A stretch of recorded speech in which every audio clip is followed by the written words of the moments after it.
Hypothesis testing is one of the most important inferential methods in frequentist statistics. Although different types of hypothesis tests are used for different research questions, they all follow the same general logic and procedure. The first step in hypothesis testing is to specify the null hypothesis and the alternative hypothesis. These hypotheses are statements about population parameters. In most cases, researchers aim to find evidence supporting the alternative hypothesis, although in some situations, they may wish to retain the null hypothesis. The second step is to choose an appropriate test statistic. Common test statistics include the t-statistic, f-statistic, and chi-square statistic. The third step is to determine the sampling distribution of the test statistic under the assumption that the null hypothesis is true.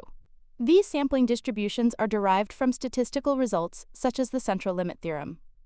The fourth step is to compute the observed value of the test statistic using the sample data. The fifth step is to calculate the p-value by comparing the observed test statistic to its sampling distribution under the null hypothesis. The p-value can be interpreted as evidence against the null hypothesis. The smaller the p-value, the stronger the evidence against the null hypothesis. This leads to an important question: how much evidence against the null hypothesis is sufficient to favor the alternative hypothesis?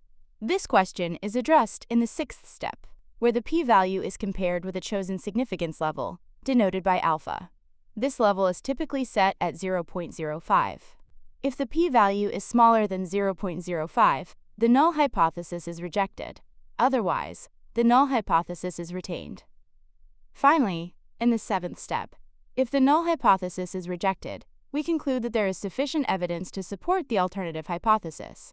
If the null hypothesis is not rejected, we conclude that there is insufficient evidence to support the alternative hypothesis. It is crucial to use precise language. Conclusions should state whether there is evidence for the alternative hypothesis, not whether any hypothesis has been proven.